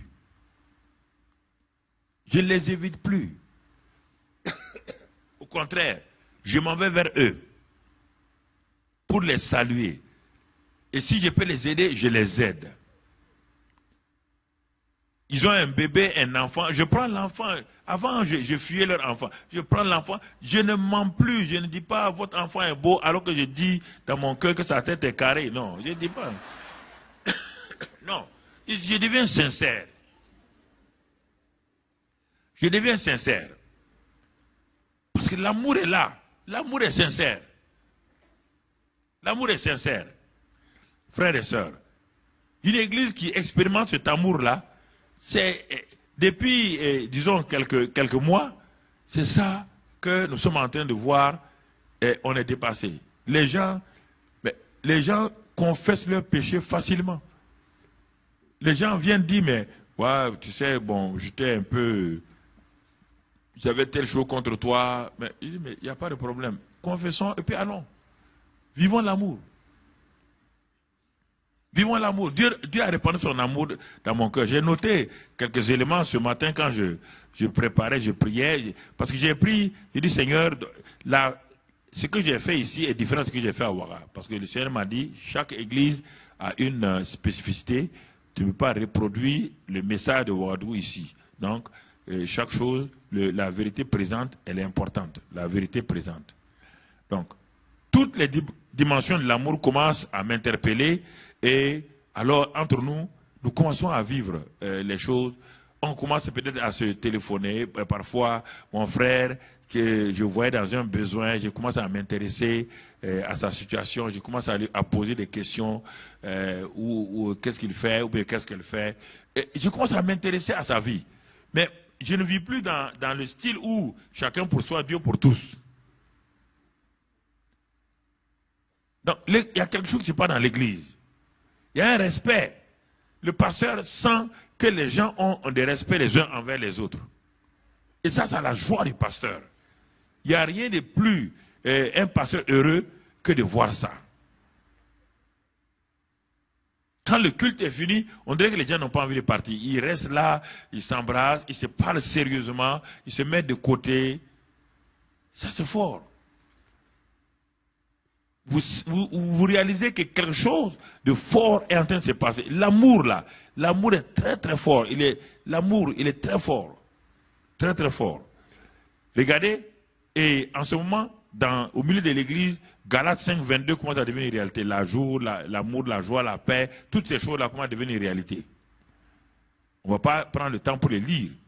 Ensuite, 1 Corinthiens 13, versets 4 à 8, qu'on connaît bien, l'amour pratique. L'amour est patient, l'amour excuse tout, l'amour croit tout. Vous voyez bien, Galates 5 se trouve dans 1 Corinthiens 13, 4 et 8. Si tu prends les éléments de Galates 5, tu les trouves tous dans 1 Corinthiens 13, 4 et 8. Galates 5 te décrit les 9 éléments de l'amour. Mais 1 Corinthiens 13, 4, 8 te dit maintenant leur pratique quotidienne. On dit l'amour est patient. Dans 1 Corinthiens 13, 4, 8. Mais dans Galates, on dit les éléments de l'amour, les éléments du fruit de l'esprit, c'est l'amour, la joie, la paix, la patience. Mais on te dit ici, l'amour est patient. Ça veut dire quoi? L'amour dont on a dit qu'il est patient là. Quand il y a une situation là, l'amour, ça c'est la conjugaison maintenant. L'autre, c'est la définition. Vous comprenez? C'est le même Paul qui a écrit tout ça là, sous l'inspiration du Saint-Esprit. Quand il écrivait aux Galates, il a dit, il y a 9 éléments dans l'amour. Et l'amour, là, c'est quoi? C'est l'élément principal. L'amour, c'est l'orange. Et l'amour, c'est la peau de l'orange qui réunit toutes les tranches de l'orange. Quand tu enlèves la peau de l'orange, tu vas trouver maintenant la joie, la paix, la patience, qui sont les tranches de l'orange. L'amour, c'est ça qui réunit les tranches de l'orange. Tu comprends? C'est pourquoi on dit le fruit de l'esprit. Ce n'est une faute grammaticale en français. Il y a 9 éléments, on dit le. On n'a pas de les fruits. Il y a beaucoup de gens qui sont en train de s'époumoner pour écrire ça en les fruits de l'esprit. Ils veulent changer, ils veulent moderniser la Bible. C'est du mensonge. En grec, c'est le fruit. Et ce fruit-là, c'est l'amour. Puisque 1 Corinthiens 13, 4, 8 me donne raison en disant qu'effectivement, l'amour est patient. L'amour est quoi? Il est plein de bonté. Alors que Galates 5 m'a dit que la bonté est dans le fruit. L'un, c'est la définition. L'autre, c'est la mise en pratique. 1 Corinthiens 13, 4, 8, c'est la mise en pratique. Galates 5 me définit la chose. Et je trouve les 9 éléments de Galates 5, 22 dans 1 Corinthiens 13, 4, 8 sous la forme pratique. L'amour excuse tout. L'amour espère tout. L'amour croit tout. L'amour ne soupçonne point le mal. L'amour ne soupçonne point le mal. L'amour ne rejette pas les gens. Non. Nous ne comprenons pas l'amour, c'est pourquoi nous souffrons. Le manque de compréhension de l'amour te fait souffrir. Ça ne fait pas souffrir les autres, ça te fait souffrir toi. Ça te fait souffrir. Souffrir. Et sans te rendre compte, tu poses des actes comme cela. Jean 13, 34, 35. Qu'est-ce que Jésus a dit à ses disciples? Jean 13, 34, 35. Je vous donne un commandement nouveau. Aimez-vous les uns les autres. Comme je vous ai aimé, vous aussi, aimez-vous les uns les autres. Verset 35. À ceci, tous connaîtront que vous êtes mes disciples si vous avez de l'amour les uns pour les autres. Quel amour? On ne parle pas de sentiments. Le problème, dans notre langage français, on a des problèmes. Nous conjuguons les paroles prononcées par Jésus. Les Grecs et les Hébreux, chaque mot est précis. Moi, je dis, j'aime les mangues comme j'aime ma femme. C'est un faux mot. Le grec ne dit pas, j'aime les mangues avec le même verbe pour dire, j'aime ma femme. Non. Nous, on dit, j'aime du haricot, j'aime ma femme, j'aime Dieu. Si tu aimes Dieu comme des haricots, le jour que les haricots, tu ne vas plus l'aimer. Tu ne vas plus l'aimer. Ils ont des mots précis, ils ont des mots précis. Ils ont des expressions précises. Vous comprenez? C'est pourquoi quand Pierre a trahi Jésus, et que Jésus est parti les trouver en train de pêcher, et qu'ils avaient échoué, n'ont pas pris de poisson. Et quand Jean, il a dit, mais enfant, avez-vous quelque chose à manger? Jean a répondu non. Il dit, venez. Bon, Jean a vu la révélation que c'est le Seigneur, parce qu'il venait de ressusciter. Il a dit, c'est le Seigneur. Pierre s'est jeté dans l'eau. Et quand ils sont venus, ils sont arrivés sur la berge. On le trouve dans l'évangile de Jean. Et ils ont trouvé Jésus en train de faire frire du poisson. Il les a réunis pour manger. Mais avant qu'il mange, il dit à Pierre, m'aimes-tu? En français, on dit m'aimes-tu. C'est terrible, on dit m'aimes-tu. Non. Jésus utilise des verbes différents. Il dit, est-ce que tu m'aimes agapao? Tu as dit que tout le monde peut te trahir. Est-ce que tu m'aimes agapao? Est-ce que tu m'aimes de l'amour de Dieu? Pierre dit non, Seigneur. Il dit non.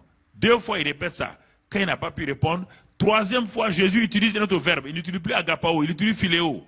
Bon, si tu ne m'aimes pas avec l'amour de Dieu, est-ce que tu m'aimes comme un simple ami aime son ami? Même là, Pierre a dit non.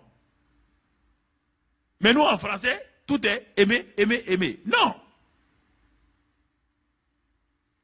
C'est pourquoi le mot aimer dans l'église est mal compris. On ne m'aime pas, on ne m'aime pas. De quel aimer tu parles? Puisque agapao ne change pas. On ne t'aime pas de quel amour? Lequel? Agapao, philéo ou quoi? Il y en a beaucoup. Il y a eros, non, n'en parlons pas d'eros. Bon. Il y a d'autres mots encore. Tu sais ça? On ne m'aime pas, on ne m'aime pas. Mais de quel verbe tu es en train de citer? Lequel? Agapao, philéo, lequel? Philéo trompe. Philéo, c'est humain. C'est limité. Mais agapao, jamais. C'est pourquoi l'amour qui a été répandu en nous, c'est l'amour agapao. L'amour qui croit tout, qui espère tout. Le philéo ne croit pas tout. C'est pourquoi un couple chrétien qui se marie, il a ces 2 éléments très forts. Il a l'amour philéo qui a fait que cet homme a été attiré par cette jeune femme-là, sentimentale et tout, mais Dieu vient ajouter l'amour agapao. L'amour agapao permet, quand l'amour philéo a des problèmes, l'amour agapao vient arranger et solidifier donc l'amour philéo. Et c'est ce qui fait que les gens se pardonnent facilement. Mais si ce n'est pas ça là, si l'amour philéo, les parties, c'est fini. ça aboutit à la séparation et au divorce. C'est l'amour agapao qui garde. Et l'amour agapao renouvelle le philéo et l'éros. Réellement, l'éros n'a aucun sens. L'éros, il n'y a aucun sentiment, il n'y a aucun plaisir là-dedans. Je rencontre beaucoup de gens qui me disent ça. Il n'y a plus rien. Les femmes, surtout, quand elles sont déçues, l'éros là devient un devoir. Mais quand l'agapao rentre dans le philéo et le philéo est réveillé, l'éros devient facile. Ouais, frère, si on ne comprend pas tout dans le christianisme, bon, on dit, bon, je n'ai pas été aimé. Tu n'as pas été aimé quoi? Les gens, et tes parents n'ont pas pu t'aimer, ils n'ont pas pu te philéo. Mais quelqu'un vient avec un amour supérieur à l'amour de tes parents. Au lieu de regarder cet amour supérieur, toi tu prends l'amour de tes parents. Tes parents sont faillibles. Ils ne savent pas qu'est-ce que l'amour. Tu veux faire quoi? Toi, tu as la révélation. Par exemple, mes parents étaient des musulmans. Ils ne connaissaient pas ce que l'amour agapao. Bon, supposons qu'ils m'aient blessé. C'est vrai qu'ils ne m'ont pas blessé. Supposons qu'ils m'aient maltraité. Parce qu'ils ne connaissent pas l'amour philéo. Ils ne connaissent même pas l'amour agapao. Maintenant, moi, je viens de découvrir l'amour agapao. Ah, je dis, mes papas et maman étaient des ignorants. Ils ne pouvaient pas m'aimer. Parce que le philéo ne peut pas aimer quelqu'un durablement. Maintenant que moi, j'ai un amour agapao, mais je viens, c'est ça qui a transformé la femme d'une femme comme Joyce Meyer, qui a été abusée et tout. Vous écoutez tout ça, elle a été abusée. Est-ce qu'aujourd'hui, Joyce Meyer se plaint? Vous savez, j'ai été rejeté, personne n'est même ici. Est-ce que... Bon. Dès qu'elle a compris qu'est-ce que l'amour agapao, ça a changé. Elle a pardonné son père, elle a amené son père à Christ, elle a béni son père. Elle a oublié ça. L'amour agapao ne guérit pas les gens. L'amour agapao, c'est une nature que tu n'as jamais reçue. C'est quand tu es chrétien et que ton amour philéo a beaucoup été chaud, que l'amour agapao vient. Mais si tu n'étais pas chrétien, tu étais un païen, tu n'as même pas l'amour agapao. Quand lui vient, mon frère, ma soeur, il te donne une nouvelle dimension d'enfant de Dieu. Tout ce que nous pouvons dire justificatif là, bon, il y a ceci ou cela, c'est notre âme. C'est notre âme qui nous crée des problèmes. Bon. Il y a un spécialiste de ça, c'est Jacques. Tu viens le voir. Il a écrit un très bon livre. Il va t'enseigner ton âme. Si ton âme ne fonctionne pas, il va te dire ça. Moi, je parle de l'esprit. Tu comprends? C'est très important. Alors, pour terminer, pratiquer la réalité de Christ devient effective. Quand je vois, bon, Romains 12, verset 9 à 10, quand je comprends ça, Romains 12, verset 9 à 10, on peut le lire rapidement. Il est dit que l'amour soit sans hypocrisie. Ah, quel amour? On ne parle pas de philéo, seulement on parle de... Que l'amour soit sans hypocrisie. Ayez le mal en horreur, attachez-vous fortement au bien. Attachez-vous au bien. On te donne des ordres. Tu peux le faire. Parce que tu as la grâce. La grâce est une faveur, une capacité. Tu as la grâce, tu as l'amour. Tu as le Saint-Esprit. Comment tu vas échouer? Il faut t'asseoir, même si tu pleures. Laisse pleurer. Tu dis, moi, mon amour sera sans hypocrisie désormais. Je vais avoir le mal en horreur. Je m'attache fortement au bien. Saint-Esprit, tu es en moi. Fais ça. Tu verras. Pleure. Tu n'as qu'à pleurer. Prends 2 seaux, mets sous tes choses. Remplis les seaux là. Quand c'est fini, les pleurs d'amertume vont partir. Et les pleurs de joie vont commencer à venir. Écoutez-moi, frères et sœurs. Sinon, vous allez vous fatiguer. Quand vous souffrez là, qui souffre? C'est pas toi? Quand tu dis que tu n'aimes pas quelqu'un, tu le vois, c'est ton cœur qui est en train de bouillonner. Et son cœur bouillonne. Son cœur bouillonne. Il n'est même pas au courant que tu ne l'aimes pas. Pourquoi je vais te bête comme ça là? Quelqu'un qui n'est pas au courant que je ne l'aime pas, je le hais dans mon cœur. Et puis lui, il continue à rire. Et moi, c'est moi qui pleure. Ah, j'arrête? Ah non, je ne vais pas te bête là, j'arrête. Non. Puisque lui, il ne souffre pas. Normalement, si ce que je fais l'affectait à la rigueur, mais ma haine ne l'affecte pas. Moi, je le hais, je suis assis dans une réunion, je le hais. En ce temps, lui, il est en train de rire, cacaca, alléluia. Mais qui est en train de souffrir? C'est moi. Ah, je ne suis pas bête là, j'arrête. Tu souffres pour... Ah, Seigneur. Bon, regardons. Quand il y a tout ça, Matthieu 5 devient facile.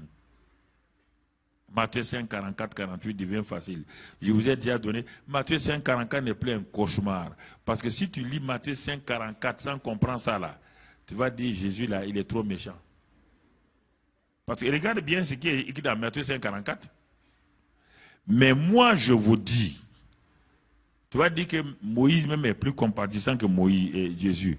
Parce que le verset 43 parle de Moïse. Allons-y au verset 43. 44 dit mais moi. Quand il dit mais moi là, il a parlé de quelqu'un avant. Le verset 43. Vous avez appris qu'il a été dit, tu aimeras ton prochain et tu haïras ton ennemi. Ah ah, Seigneur, ça c'est bien. Ça c'est Moïse qui a dit ça. Moïse a dit ça. Et toi tu veux te baser sur ça. Ça a amené Moïse où? Cela a amené, il n'est pas rentré en Canaan. Il était fâché contre le peuple. Ça n'a pas amené à Canaan. Verset 44 maintenant. Mais moi, je vous dis, aimez vos ennemis. Et encore, je vous ai dit, il n'y a pas 4 verbes ici, parce qu'en réalité, quand vous lisez, vous allez trouver 4 verbes en français. Aimez vos ennemis, bénissez ceux qui vous maudissent, faites du bien à ceux qui vous haïssent, et priez pour ceux qui vous maltraitent et qui vous persécutent. Vous trouvez 4 verbes. Non. On te dit que l'amour pardonne, excuse tout, l'amour fait tout. On te dit simplement aimez vos ennemis. C'est-à-dire que si tu veux prendre le français courant, que je vais le traduire, aimez vos ennemis de cette manière-là. Voici comment l'amour se manifeste. Premier élément de l'amour que je vais répandre dans vos cœurs par le Saint-Esprit. Il n'était pas répandu encore. Premier élément de l'amour, pour aimer vos ennemis. Vos ennemis là, ce sont ceux qui vous maudissent, ceux qui vous haïssent, ceux qui vous maltraitent, sont eux les ennemis. Mais comment les aimer? Premièrement, premier groupe d'ennemis, ce sont ceux qui vous maudissent. Face à ceux qui vous maudissent, Jésus dit l'amour que tu dois pratiquer, c'est simplement bénir. Bénis-les. Tes ennemis maudits, veut quoi? C'est la contraction de mal dire. Tes ennemis parlent mal de toi. Parlent mal de toi. Parlent mal de toi. Dieu te dit de les bénir, veut dire quoi? Bien dire. Bien dire. Bénis-les. Bénis-les. C'est un acte de volonté. Et comme le Saint-Esprit est en toi, il va commencer à le manifester. Ça, c'est le premier élément d'aimer ses ennemis. Le premier groupe de mes ennemis, ce sont ceux qui parlent mal de moi, ceux qui me critiquent, ceux qui me diffament, ceux qui me maudissent. Maudire, ce n'est pas un acte, hein, c'est une parole. Mal dire. Donc, à mal dire, moi, je les aime en bénissant, à bien dire des choses sur eux. Je ne sais pas pourquoi, mais Dieu me dit que c'est le secret. Donc, moi, je vais suivre Dieu. Deuxième groupe d'ennemis. Qu'est-ce qu'il dit? Il dit, faites du bien à ceux qui vous haïssent. Le gars là te hait et tu as l'occasion de te venger. Dieu dit non, ne fais pas. Fais-lui du bien. Son dossier est dans ta main. Tu es prêt. Si tu signes seulement, il est licencié. Si tu signes, il est licencié. Tu es chrétien. Dieu dit non, fais du bien à cette personne qui t'a haï. Mais ton cœur, pas ton cœur, ton âme te dit non, c'est pas bon. Il faut lui montrer, c'est toi. Maintenant, son truc est venu. Mais Jésus dit, il dit, moi, je te dis, fais-lui du bien. Appelle-lui dans ton bureau. Tu dis, tu vois, je pouvais te licencier, mais je vais te faire du bien. Je signe ta. Fais-lui. Ne cherche pas à comprendre ce que Dieu va faire. Ça, ce n'est pas ton problème. Fais-lui du bien. Troisième groupe d'ennemis, ceux qui vous maltraitent et vous persécutent. Qu'est-ce qu'on fait pour eux? On dit de prier. Prier pour eux. Prier pour eux. Ça contredit toute la société moderne d'aujourd'hui. Si vous dites ça devant un bon psychologue qui n'est pas chrétien, il dit tu es fou, toi tu es fou. Vous voyez, tu es fou. Tu dis ça à un politicien, regarde comment ils se bombardent là, regarde-les. Comment ils se détruisent. Ça n'a aucune logique avec Le monde d'aujourd'hui, c'est ça, c'est le royaume des cieux, par le Saint-Esprit. Le royaume des cieux, ce n'est pas quelqu'un d'autre, hein, c'est le Saint-Esprit. Le royaume des cieux est dans le Saint-Esprit. C'est lui qui le manifeste. Alors, la suite, pour qu'on termine, la suite, il dit de faire ça pourquoi? Afin que vous soyez quoi? Des enfants de votre Père. Afin que vous soyez des enfants de votre Père. Non, pourtant, certains se taisent comme si ce que je dis était vrai. Ce qui est écrit est plus vrai que ce que moi je dis. Afin que vous soyez quoi? Pas enfants, fils. Les enfants ne feront jamais ça. Quand tu vois un homme tout le temps se plaint, c'est pas il n'a qu'à être pasteur, il n'a qu'à être pastoresse, c'est un enfant. C'est un enfant. Afin que vous soyez fils, les ouyos, ceux qui sont conduits par le Saint-Esprit, ce sont ceux qui bénissent, qui font du bien et qui prient pour leurs ennemis. Les enfants ne font pas ça. Les enfants tabassent, ils insultent, ils bombardent. C'est pourquoi quand je vois un pasteur, je vois une femme pasteur évangélique, une femme de pasteur. Quand il parle, ça me fait rire. Il dit, mais c'est un enfant qui est là. C'est un enfant qui est là. Il va détruire son environnement. Parce qu'il réagit comme un enfant. Il réagit comme un enfant. Mais un fils, voilà ce qu'il fait. La suite, on va prendre du repos, on est en retard. Car il fait lever son soleil sur les méchants et sur les bons. Ah, ça c'est le père, ton papa là. Tel père, tel fils. On n'a pas dit tel père, tel enfant, hein. Tel père, tel fils. On n'a jamais dit tel père, tel enfant, on dit tel père, tel fils. On parle de maturité, on ne parle pas de ressemblance physique. Et il fait pleuvoir sur les justes et sur les injustes. Voilà ce que Dieu fait sur ses ennemis. Les injustes et les injustes. Il fait pleuvoir. Il ne dit pas, bon, ces gens-là disent qu'ils sont athées. Cette année-là, ils ne vont rien récolter comme blé. Je vais envoyer la pluie sur les terrains des chrétiens là. Ils n'auront rien. Jamais. Il fait pleuvoir sur eux. C'est ça. Tu ne comprends pas, c'est un secret. C'est un secret de délivrance. Il n'y a pas un démon en toi. Il y a simplement le fait que tu n'as pas compris. Tu as un petit Christ en toi. C'est pourquoi un petit enfant, les petits enfants n'ont pas de démon. Tu vas aller délivrer ton démon parce qu'il a mis son doigt dans le feu. Quel démon? C'est quel démon? Démon de feu? L'enfant n'a pas grandi. C'est pourquoi il met les mains dans le feu. Toi, tu as grandi maintenant. Tu mets ta main dans le feu? Tu mets ta main dans le feu? Non. Pas tu as le discernement. Arrêtez vos affaires de démons là. Hein? Que quelqu'un est contre moi dans la province de l'Équateur à RDC, qu'un sorcier là-bas, il envoie des bombardements contre toi. Et des missiles anti-bombardement. Quand ils envoient les choses, que tes missiles qui sont en toi là, tu les détruis en haut, avant que ça ne tombe. Tu as des missiles en toi, non? Le Saint-Esprit a des missiles, oui ou non? Alors, tout le temps, c'est des sorciers de ton village. Toi, tu ne dors jamais bien. Tu es en France ici, tu as 7000 km de Ngoma. Toi, tu es ici à Paris, tu ne dors pas. Chaque nuit, c'est ta grand-mère qui vient. Ta grand-mère est morte en 1782. Quelle est cette grand-mère-là qui vient toutes les nuits t'embêter comme ça? Elle vient d'où? Tu as Christ en toi. Tu ne peux jamais dormir. Termine. Il fait pleuvoir. Ayez confiance. Si vous aimez ceux qui vous aiment, si vous aimez ceux qui vous aiment, quelle récompense méritez-vous? Quelle récompense? Quelle récompense? Les publicains aussi n'agissent pas-ils de même? Toi, tu ne veux avoir autour de toi que des bénis oui.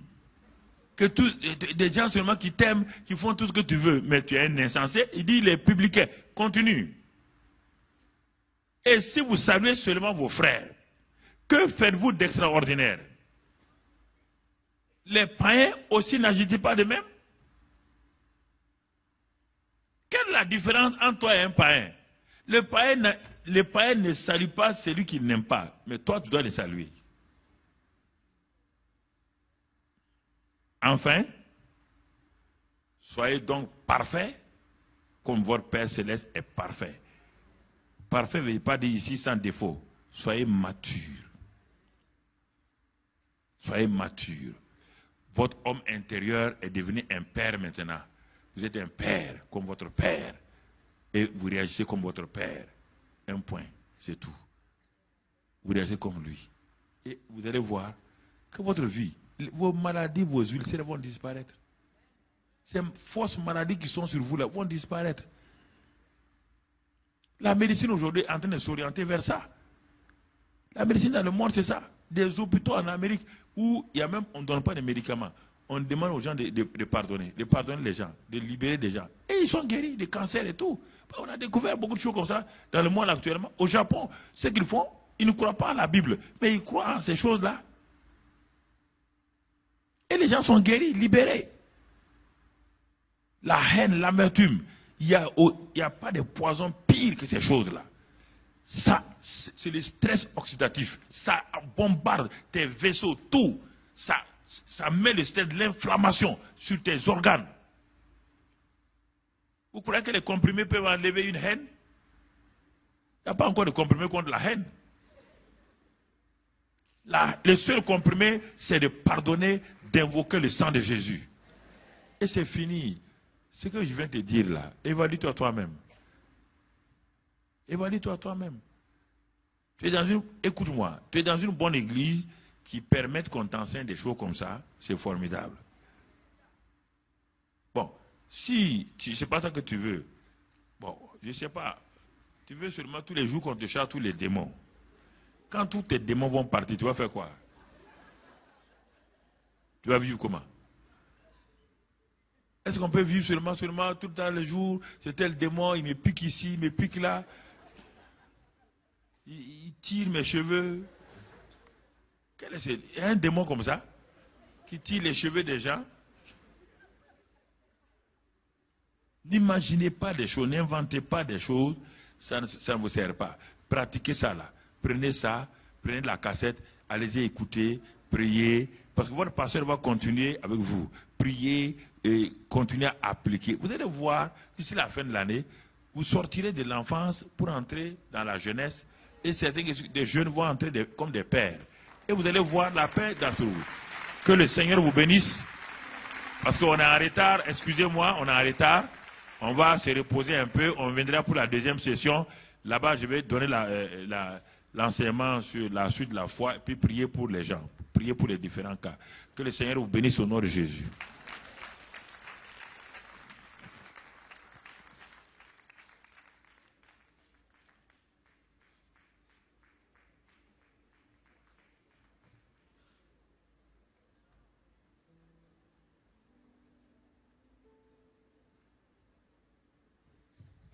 Est-ce qu'on peut se lever, s'il vous plaît?